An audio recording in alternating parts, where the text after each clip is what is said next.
Do you want to say the intro? Say the intro. Yeah. What's up, guys? It's Patrick and Jack here today. We're doing just a short little podcast. We're going to be talking about different goals we have for this year and how we plan on obtaining those goals. Achieving those goals. Yes. So, really, I don't really have too many goals this year. In the past, I haven't really set too many goals. It's just not something that I normally think about. But I'm going to start trying to set goals because that's really increases your chances of succeeding. Oh, yeah.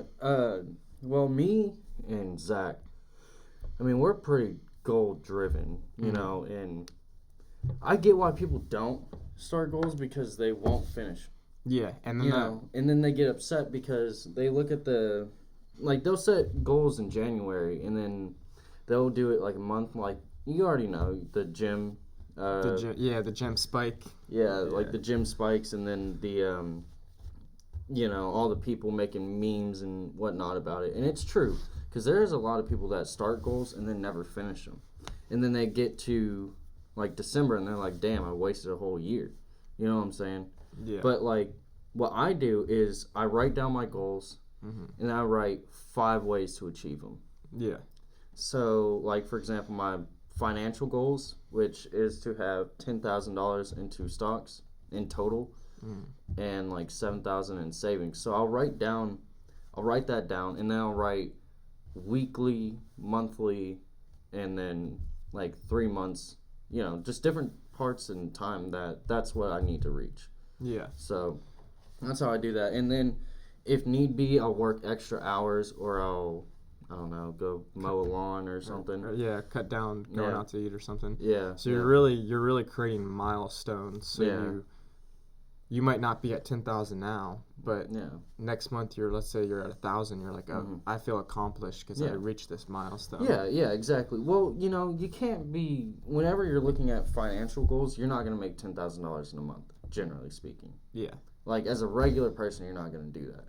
But throughout a year, you can save that much. Like last year, I saved $10,000.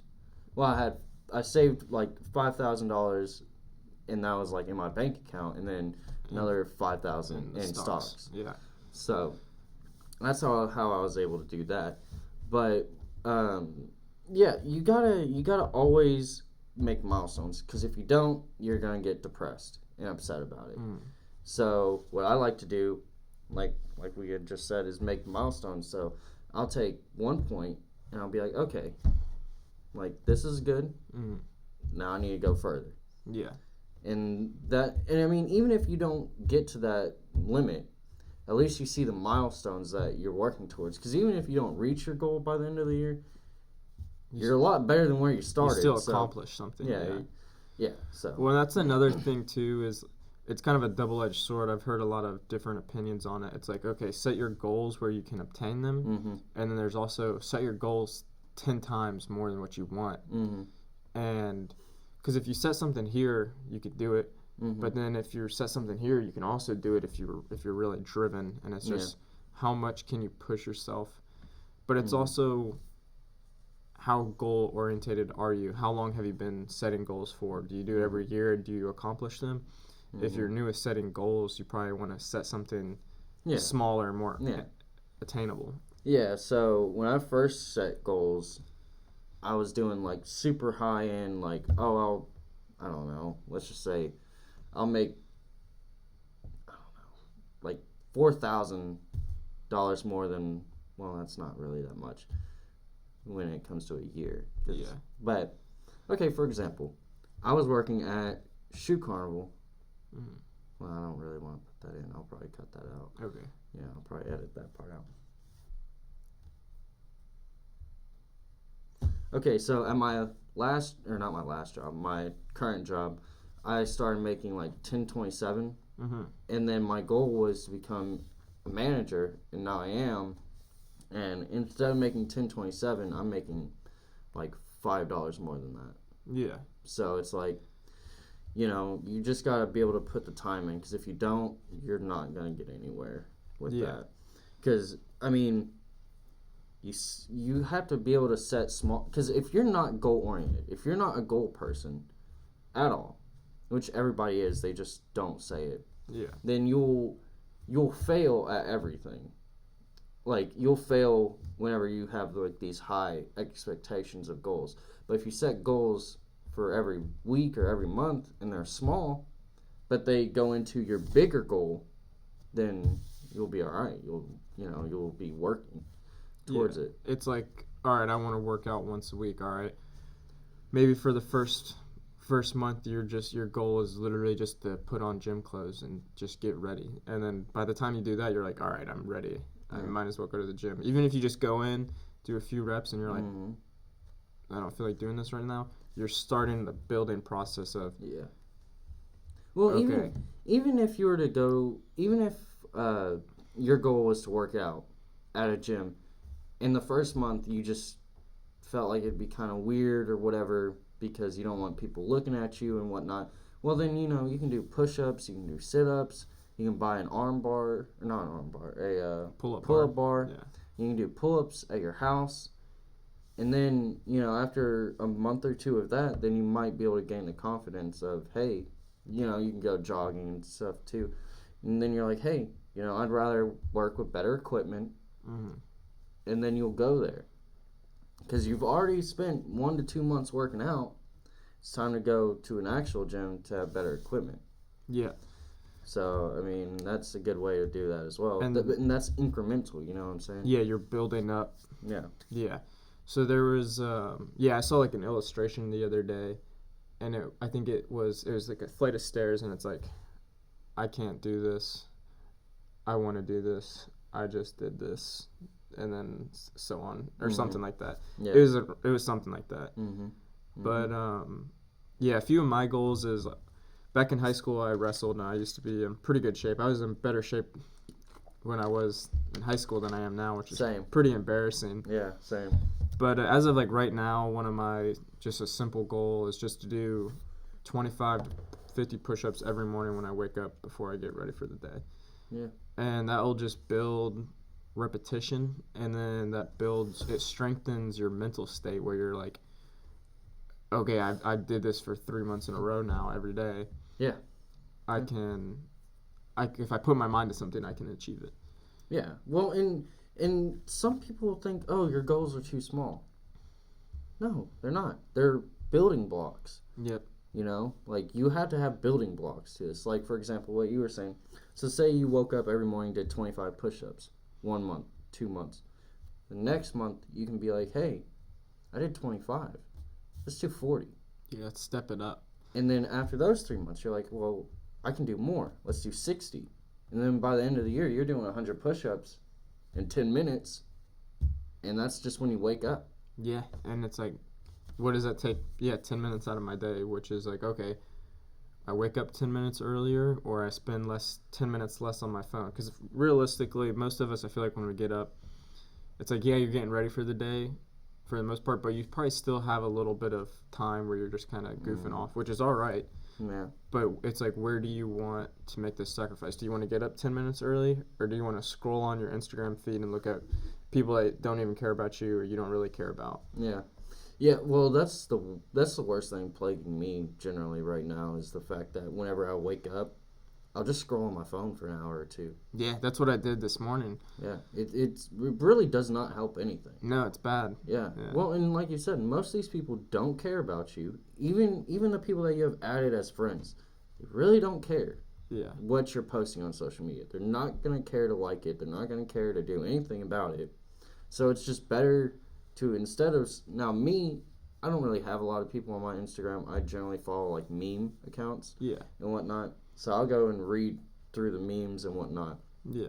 And dude, it's so toxic for you and for everybody, because it's like you're spending so much time doing this when you could be, working out or, doing something else that promotes your health or your goal settings. One thing that I did, so I had like a spam account in high school that I just messed around with. They're just my closest friends, but I quit like using the account. So I like removed everyone and all that.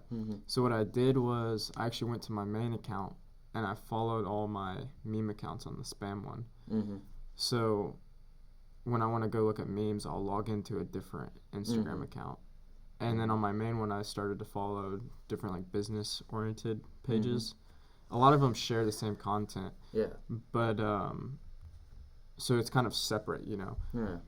Well, I mean, if you could spend, like, say you wake up every day at 8 o'clock, and you can spend 5 minutes, 10 minutes scrolling through, reading different kind of business oriented stuff or goal oriented stuff, then that's good. Yeah. Or motivational stuff. Yeah. That's good. I don't mind that. But spending 30, 40 minutes just looking at memes that are not going to help you. Looking at the girl you wanted to get with in high school. And Yeah. Like, that I stuff don't do that, but that stuff is not going to help you out. Yeah. So if you could, like, cut down your time 5 to 10 minutes when you wake up on your phone looking at motivational quotes, then that's fine. Jump starts the day. Yeah, that's fine with me. That's one thing, because I'm starting a new job soon. I'll be working 6 in the morning.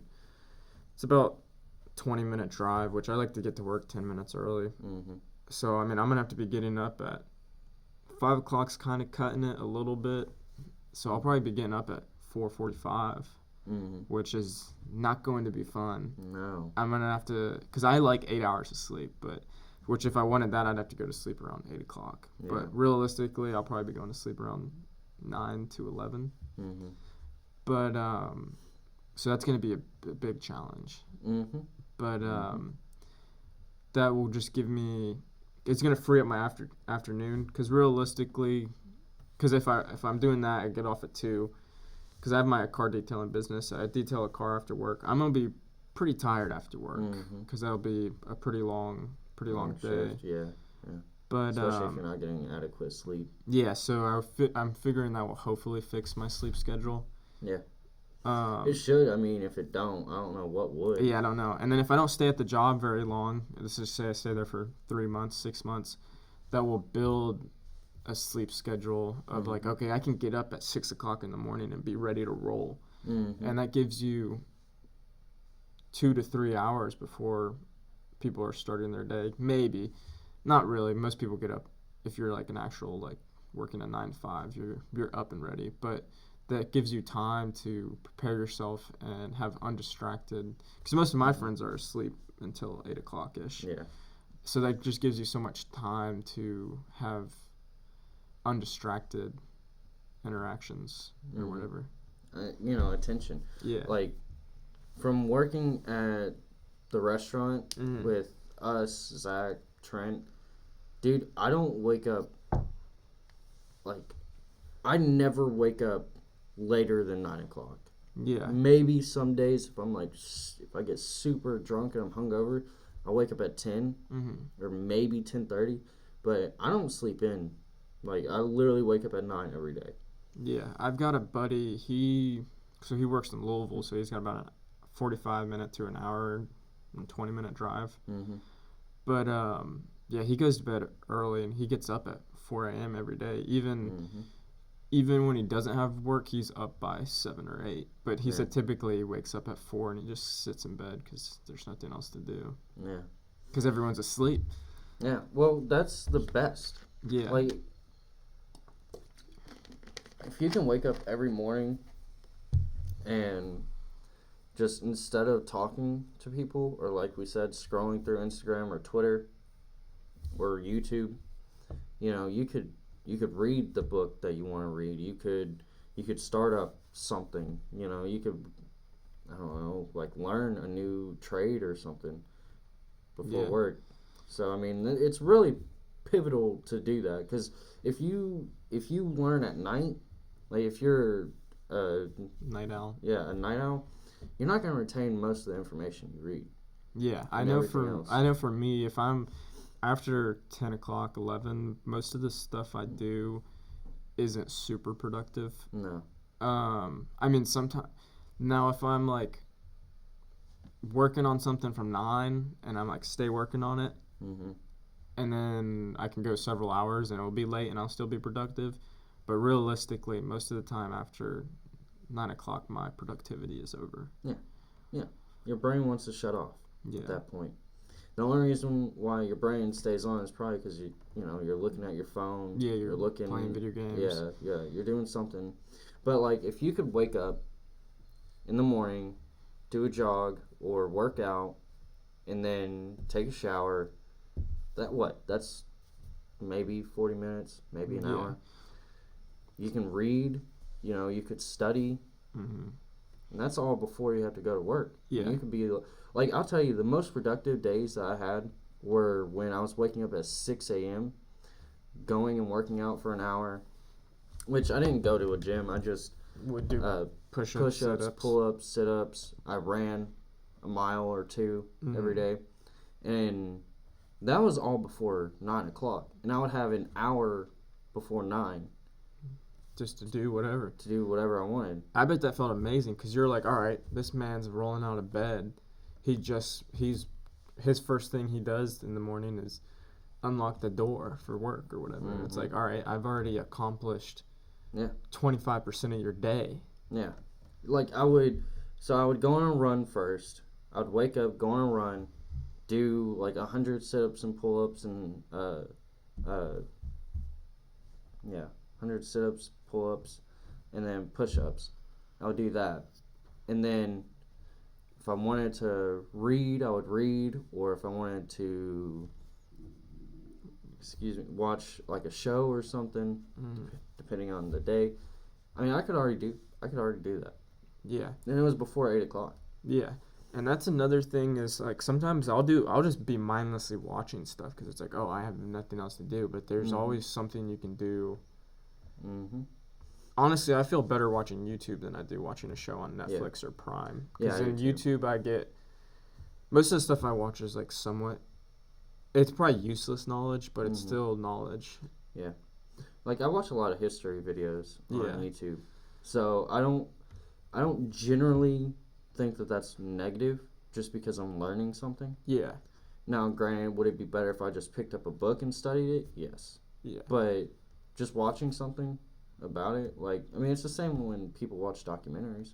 Yeah.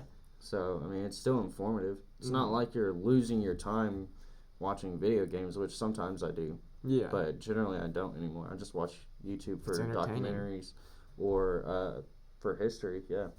Or science or math. Yeah. Dude, I fucking love chemistry.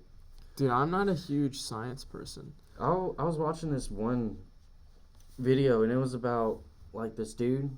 I think it's Nile Red. I think that's his name on YouTube, or his channel name. And he made this solution called Piranha Solution. Mm-hmm. Dude, it's super aggressive. Anything carbon-based gets annihilated. Just disintegrates it. Yeah. That's wild. Yeah, like I saw this dude put like a hot dog in it, and it within 2 minutes it was gone. That's wild. And then so it's like super acidic. Yeah. And he put a fortune cookie in. Melted. Yeah, it was done. Piece of paper, done. Gone. That's pretty instantly. Sick. That's pretty instantly. Sick. Yeah, I know it's hydrogen peroxide, but I don't know what else. I don't know. I think it's sulfuric acid or something like that, but that might be wrong. I might be wrong on that. Yeah. But either way, it's super dope. So a few goals that I'm trying to like work towards is doing that 25 to 50 push-ups every day. Mm-hmm. Read for 10 minutes every day because really 10 minutes what is that? It's nothing. I mean, it's literally a shower and a half of time, which is so read 10 minutes a day, 25 to 50 push-ups. And then for like my business side, I'm going to try and reach, I'm not going to be upset if I don't reach this goal, but I'm going to try and reach $20,000 in total revenue. Mm-hmm. So that would put me at having to do between 10 and 13 cars a month at my minimum cost. Yeah. Which would equivalent to about an extra 40 to 50 hours a month. Yeah. Which is not too bad. No, and when you're just starting out, that's good. Right there. You know, so it's because that just making that revenue is like, okay, I can put more money into ads, or I can buy different equipment, and it's more of just like motivating too. It's like, okay, I made some money, let's put some more energy into this, which is kind of it sucks that my brain is slightly wired that way, but it's like, I don't know. It's just how it is. Well, that's incremental. That's what I was saying. Yeah. You know, you start off slow, and then you build, like, I don't know. I think you should start your goals off a little small and then grow. And once you're able to get to those smaller ones, you can make them bigger because you know that you're gonna work towards I really think I can get to that. Because it's like right now, I mean, I'd have to do about 5 to maybe, I don't honestly not about double my intake. Mm-hmm. But it's like, okay, if I get 2 more customers, that's $300 so more dollars, give or take. It's like, all right, I can put that into ads, which gets me in front of 400 people. Yeah. And so the growth is there. It's just you have to apply yourself, and you just gotta. Well, could you not go to like some of the rich neighborhoods and for an hour every week, or not every week, but an hour every month, and hand out business cards? Yeah, I could. I'm just not really 100% sure how well that perceives yourself, or like. Well, you can just say that you're just starting out. It's no worse than mailing 100 different ones. I mean, they're still gonna see and it. It's cheaper. It's cheaper, and you're there. You're in person. They can see how you act, how you are. They can see what your mannerisms. Yeah, your mannerisms. So honestly, yes, for convenience-wise, it's easier and better for you and the customer just to mail them. But if the customer doesn't want it, and you're just sending them mail, they're not gonna be happy about that. Yeah. But if you're walking down the street, I mean, it's what do you call it? A lot of salesmen do. Yeah. They go door to door. Yeah, so, and they wouldn't do it if it didn't work. Yeah. Exactly. And then you go to Walmart or Target or something, and there'll be people trying to sell like insurance and whatnot. Yeah, if you go into Walmart, sometimes they'll have like the Spectrum people there. Yeah, and that's super annoying. It is. You're like, I'm just trying to get my groceries. Like, obviously, you see me with groceries, not wanting to buy an insurance plan, but yeah, I don't know. I mean, I think it would be good. Maybe, even though it might be, or you might go through 500 people, like go knock on doors. You can go to 500 people. Yeah, maybe only 5 will. Maybe less than that. Maybe 2 people will actually call you up. But that doesn't mean that those 2 people won't tell their friends and their neighbors. And then if those neighbors call you, that doesn't mean that those neighbors won't talk to anybody else. So it's a balloon effect. So you start small, even though you're reaching to a large crowd of, like I said, 500 houses in a rich neighborhood. Mm. And granted, that would take a lot more than an hour, but let's say you spend a day. Yeah. You get 2 people, 3 people. Okay, yeah, you spend a day, but that's still 2 or 3 people. Yeah. And if you do an amazing job, and hell, give them one of those little trees. Yeah. Give them a little tree, and they'll remember. Because I think right now, just through I've looked at Yelp the most recently, so I know the analytics the most. So if for every like 17 impressions I get, I think about 4. So I think like 2 or 3 of those will look at my website. 1 or 2 will reach out through Yelp, and then 1 to 2 calls. And I think that's out of like 17 to 25 people, which is pretty. And in my opinion, I feel like that's a decent. That's great. A decent conversion rate. Of generating leads. Well, my YouTube channel has 10,000 impressions. Yeah. Only 740 views, something like that. Mm-hmm. And only 14 subscribers. Yeah, so, I mean, but you've been at it for what, a week and a half? Pretty much from a little bit. It was like January 8th to now. So about a month. Yeah, almost a month. I mean, that's pretty awesome amount of views without doing it just naturally. Yeah. And that's a huge amount of impressions. Yeah. Yeah. On a like a local level. Like if you look at it in the grand scheme of the internet, it's like, okay, that's pretty minuscule. Yeah, that's dust. But if you think about it on like as a person, it's like, okay, 10,000 people, that's Well, impressions is just somebody People seeing viewing it. Yeah. seeing that you posted it. Yeah, but like, so. I mean, that's pretty cool to think. Okay, 10,000 people saw my thumbnail. Mm-hmm. Yeah. Mm-hmm. Yeah. Well, what was I gonna say? Oh, your conversion rate. Yeah, that's great. Yeah. That's doing way, but I think I'm at like a 6%. Yeah. Well, and then my Google, I think it gets about 400 reviews a month, just through like the Google search, like just the Google My Business.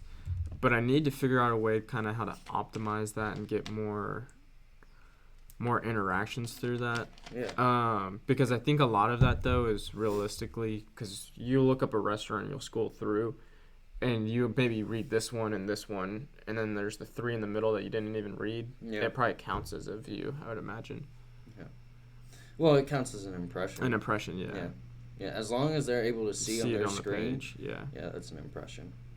Which, I mean, seems like you're doing pretty all right now. Yeah, because you got to look at the impressions as a fact of, okay, it's honestly, this is my audience size. Yeah, yeah. In a sense of, okay, there's this many people looking for content similar or service similar to this. Yeah, and I bet the only reason why some people wouldn't go through you and go other places is, and I don't want to say that you have not a lot of experience, but I'm talking about like some of these people have been doing it for 20, 30 years. There's a few, I think there's like 2 or 3 pretty big ones in Lexington. Yeah, yeah. So and that's what I mean, you know, you gotta almost play your role as like a little guy for right now. But I mean, once you get the customer satisfaction, you know, them going through your service almost like a subscription. Because if you could get a subscription-wise, that would be pretty big. Yeah, because right now I'm at about $330 a month in maintenance packages, which is 2 clients, which I'd like to grow that to maybe 2 to 5 a month, which would be awesome. Because that's like, okay, that's steady income. Yeah. And then that brings down the number of new clients you need each month to reach your financial goal. Yeah. Your income goal. So you said 20,000 in revenue, right? Yeah. So that's my baseline minimum price is 130. But most of that would be, most of the people get more than that. So that would be 150 cars a year, which would be about 12 a month. But then you also got to think, I've already got 330, which that takes off 2.5 cars. So that puts you at like 9-ish a month. And that's minimum. That's the smallest package.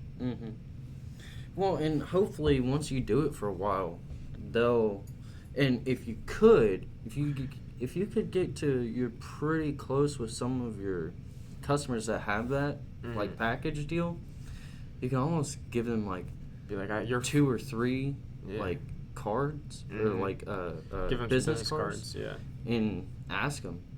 And you know, some people won't want to do that, and that's fine. You know, don't push it, but you know, you could be like, I've been working with you for a while. I'm gonna give you like 2 discounts for the next, you know, however many days or how many times I do it, and then here's like a couple of my business cards, and you could have friends. So another thing I need to work on is reviews, just because that's not validation. I mean, it is validation of like, okay, it just makes the customer more comfortable with you if they see that you have a decent amount of reviews. Because some of the bigger competitors in my area, they have 100 to 300 reviews, and I'm sitting at 6 on Google and maybe 2 or 3 on Yelp. Yeah, and that'd be a big deal, having people. And that also boosts your SEO, your search engine results. Yeah, if you could definitely get it to the point where you're getting multiple reviews a month, even if it's just 1 or 2 a month, that's not bad. No. Starting out small, that's not bad at all. It's not bad at all. Because, you know, a lot of these places that are big companies, somebody just has a lot of money, buys the company, or buys a place, has a company, and just sends out all sorts of, ads and whatnot. And that grows them. But for us starting out small, we have to have those 1 to 2 reviews, which is not a problem. Money's not a problem. I'm not talking shit about the person that has all the money that can buy the ads and whatnot, but it's a game. Yeah, it's a game. Everyone's dealt different cards. It's like, yeah, you just gotta stand out. Make best. Yeah, you think of some of the most best speakers or whatnot have gone through so much hardship, and it's like, okay, I've experienced so much in my life. Yeah. It's created character. Well, what if you also, what if for your customers, if they have children, you could be like, I don't know,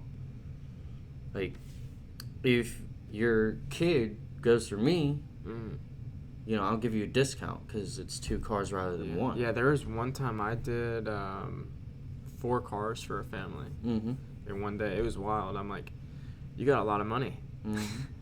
Well, if you give them those small little discounts, it makes a big difference. Yeah. Say, for example, how, Hot Topic has their, earrings or whatever, where you buy, 10 of them and then you get either a free one or something like that. I know now. Okay, well, at Hot Topic, I think there's... I don't have any piercings or anything, but I'm pretty sure for, earrings and whatnot, or belly rings or whatever. You get 10 of those, you either get a free one or you get, a 50% off discount or something. Yeah. So, if you could do that and be like, hey, after, I don't know, 4 or 5 times washing or cleaning your car and whatnot, detailing your car, 6th time, I don't know, you'll give them a free car wash or something. Yeah. That's a big move. Or a free wax or something. Yeah. And then, put the little trees in. Yeah. They actually have these little these little quarter size air fresheners that you stick under your seat so you don't even see them. And they work pretty well. Yeah, that wouldn't be bad too. Yeah. So what are some of your other goals for the year besides some of those financial ones? So other than the financials, post 240 to 270 YouTube videos. I'm at almost 1/10 of my goal. Nice. Yeah. I'm at 29 videos, I think. So 1/10 of the total, or the highest number. Yeah. So you're on track with that one to be finished in around the 10th or 9th month of the year. Yeah. Yeah. Well, in this first month, I started out late. Yeah. I started January 8th, January 9th, something like that. But I've made up for it by posting multiple videos a day. And generally, my main goal is just to post 1 video every single Monday, Tuesday, Wednesday, Thursday, Friday. But here recently, I've been doubling up, or I've been posting on Friday or Saturday and Sunday. So I'm getting to the point where I'm thinking, instead of 240 to 270, let's do 365. Let's bump it up. I can do it. Yeah, I can do it. Now, granted, there's just going to be days that I'm going to have to miss. Yeah. So I'm not super stressed on that. Yeah. As long as you're making progress and going towards that goal. Well, I want to post every single day. That is a goal. So 365 videos. But I realize that, stuff's going to happen. It's not going to work out that way. So 245 is my minimum. Yeah. That's 100 plus days that I can miss. Yeah. So I give myself that kind of lenience. And that's another thing. You have to give yourself a little bit of lenience, because if you don't, you're just going to be miserable. Yeah. You can't just have, I'm going to make $1 million in 1 year, and you're making $10.50 an hour. You can't go from only being able to do 1 push-up to being like, okay, I'm going to do 1,000. Yeah. Or I'm going to do 50 in a row, and you can't even do 1. Yeah. You have to work your way up. Yeah. So I give myself that amount of lenience, and that's a lot. That's essentially almost 1/3 of the year that I wouldn't even be posting. But yeah, that's a major deal for me, is getting 240 to 275, or I guess we'll just raise it to 365. So, that's a major goal that I have, and I'm pretty on track. I mean, there's 30 days in January, 31. I think there was 31. Yeah, I don't remember. I'm not sure. I don't remember. Don't quote me. Don't call me stupid. But yeah, I'm pretty much on track. I mean, I'm at 29. Where is it? Yeah. So I'm doing pretty well on that. You know, I hope to get 100 subscribers by January of next year. Mm-hmm. And then, I mean, I'm at 14, so I'm at 14%. Yeah. So, I mean, that's not bad. Yeah. I mean, I'm working. Yeah, working your way there, yeah. Yeah, and I also feel like when it comes to, like, anything marketing-wise, mm-hmm. like YouTube channel, like what you're saying, your business, a lot of it you just have to keep pushing yourself to make it. Cause you have to learn as you go. Yeah, well, you definitely have to learn as you go, but you also have to realize that it's going to be slow in the beginning. Mm-hmm. It's going to be very, very slow in the beginning. And in the end, it could be, it could skyrocket, or it can be like, what do you call it? It's when a graph goes like a exponential. Exponential, yeah. Yeah. In the end, it will be exponential, so. Yeah. I mean, you just gotta realize that it's not gonna be quick.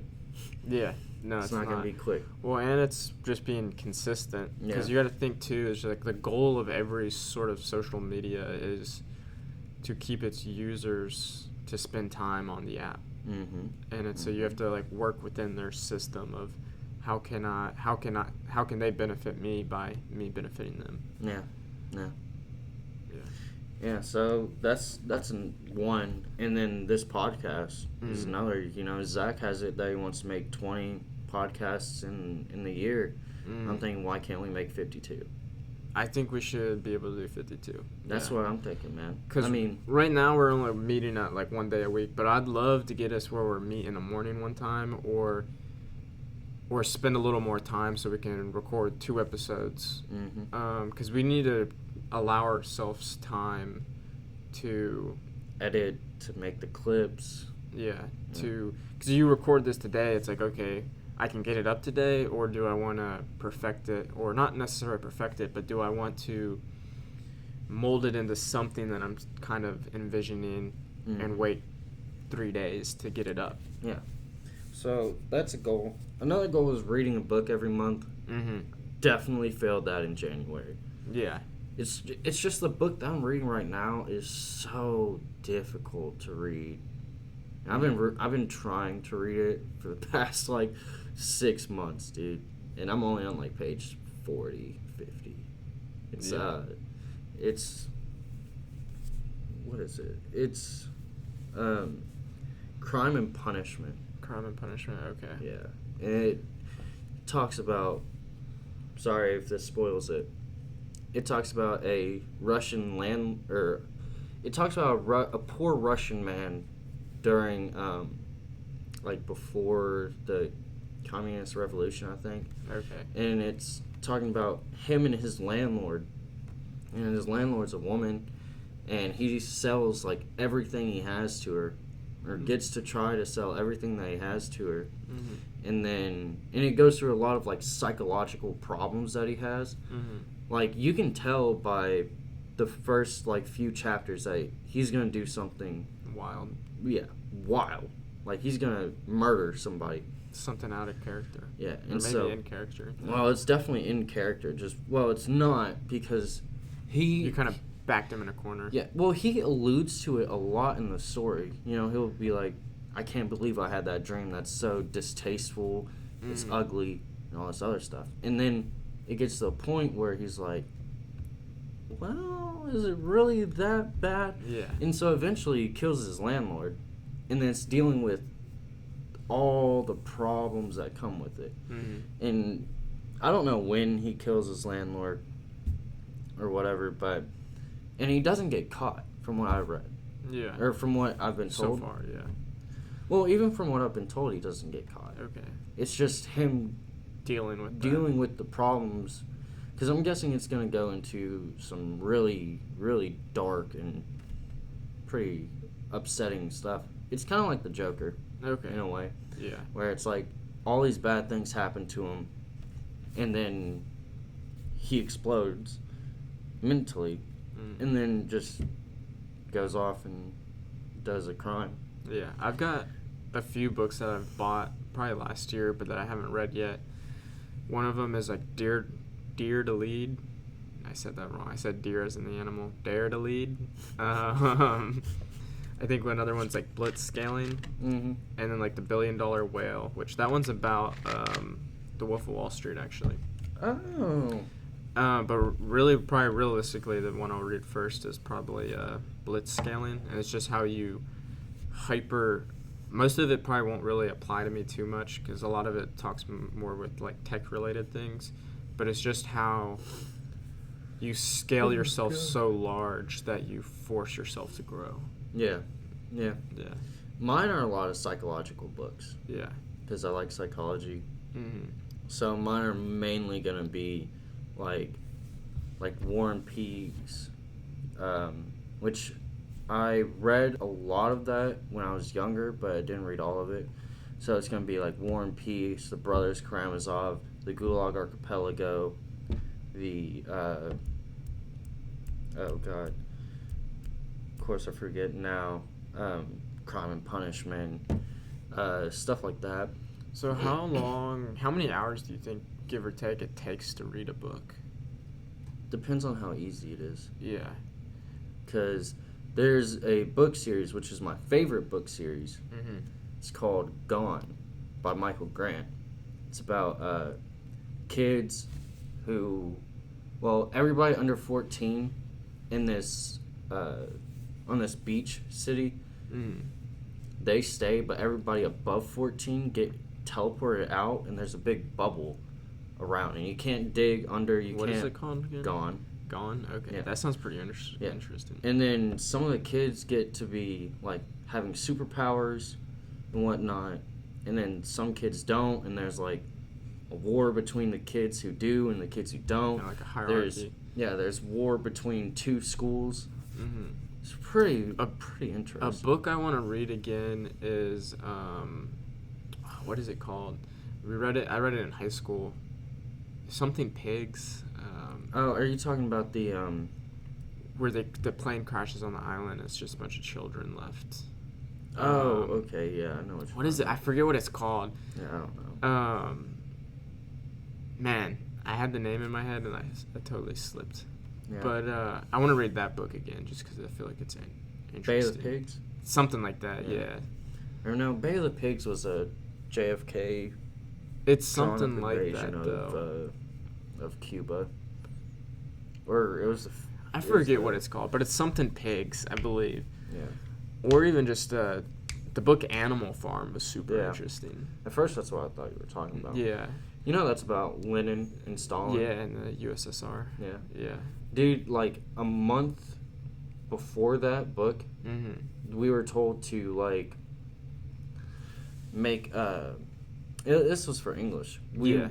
A month or two before we read that, we were like, y'all have to make a what do you call it?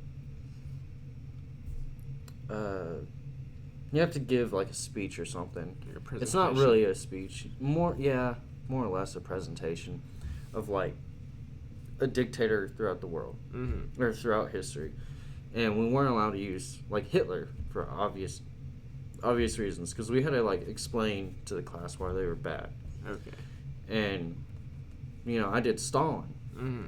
And so as I'm reading like as I'm doing and reading this book, Animal Farm, I'm like, dude, there's no way that these are indifferent. Because, like, Stalin and Animal Farm are, like, identical. Yeah. Everything about it is identical. It's just a, what is that called? When you use something else to represent something else. No, I know what you're talking about. I can't believe I forgot the name. Yeah, I don't know. I don't know. I'm just making myself look slow. No, I am too, because I don't know what it is. But yeah, I was like, man, these are identical stories.